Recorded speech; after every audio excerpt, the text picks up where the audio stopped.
कुखुराको भाले कोया कोया। हेर्नुहोस् है ग्यासहरू हाम्रो घरमा चाहिँ कुखुरा पालेको छु। भाले कति धेरै राखेको थिएँ मैले है। अहिले यो झरीले गर्दाखेरि सबै मरेर गयो। अब चाहिँ यति मात्रै बाँकी छन्, यति मात्रै बचेको। यो चाहिँ लोकल भाले। यो भालेले चाहिँ कसरी ठुङ्छ भनेको, चारो दिने बेलामा पनि यसरी ठुङ्छ। यसलाई लौरो समातेर अनि चारो दिनुपर्छ। र उसको साथी, उसको बुढी, दुईवटा बुढी छ कि हाम्रो यो भालेको चाहिँ। दुईवटा बुढी छ, दुईवटा बुढी र ऊ छ। यो भाले चाहिँ कति भयो भने लगभग 3 वर्ष भइसक्यो। 3 वर्षमा नि क्रस गर्नलाई सक्यो होला। यति छिप्पिएको छ कि यति छिप्पिएको छ। हेर्नुहोस् त कस्तो लाग्यो हजुरहरूलाई। मन परेमा लाइक कमेन्ट सब्सक्राइब गरिदिनु होला।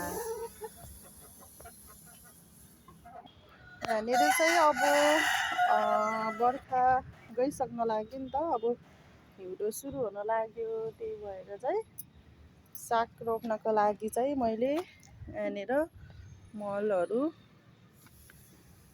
थुपारेको छु है। यसरी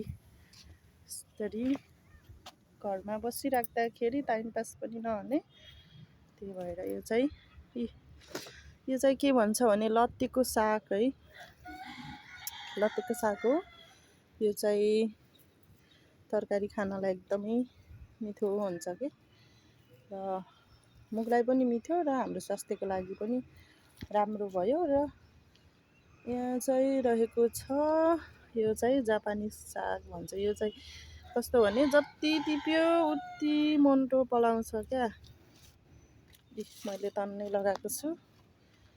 यो पनि अस्ति भर्खरै लगाएको, तर लगाएको 10-15 दिनमै एकदमै फैलिएर आउँछ। एकदमै राम्रो हो नि, मिठो पनि है, स्वास्थ्यको लागि राम्रो पनि। सो धेरै नै छ यो। अस्ति भर्खरै 2-3 दिन अगाडि मैले यो बिरुवाहरू लगाएको छु है। मेरो धलानमा खुसी खेती सबै अब यहाँ साग। यो साग चाहिँ 10-12 दिन अगाडि मैले रोपेको थिएँ है। उसले चाहिँ यतिको भइसकेको छ। र यो सागले गर्दाखेरि चाहिँ अलि सेप भयो जस्तो छ। यो पनि साग नै हो।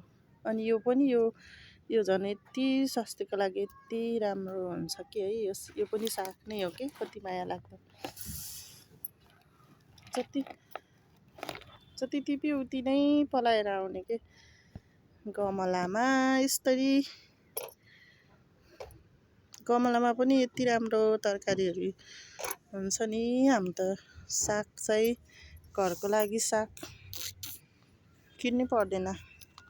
यो सानो सानो गमलामा पनि लगाइदिएको एकदमै राम्रो भएको छ। र यहाँ पनि मसिना बेर्नाहरू, त्यो चाडको भाँडाहरू फुटेको हुन्छ नि, त्यसलाई चाहिँ मैले सदुपयोग गरिराखेको छु कि।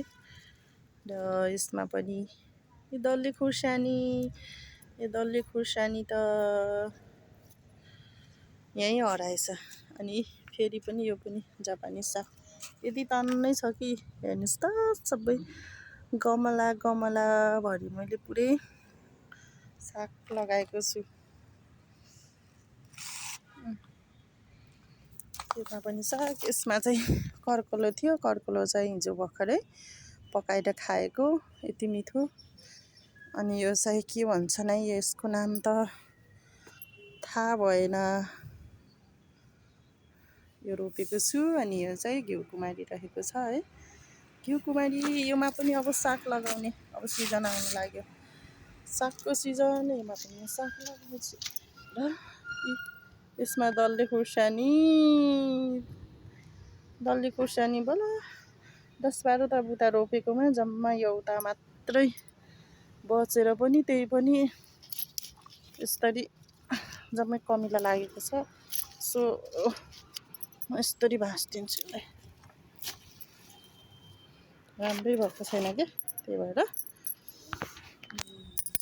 है भाँचिदिएर यसरी फेरि म मल बनाउँछु। मल बनायो भने फेरि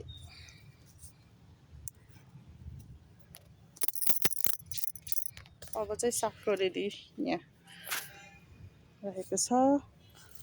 अब चाहिँ साग खानलाई रेडी। ओहो कमिला बाफ थाहा त कमिला जस्तो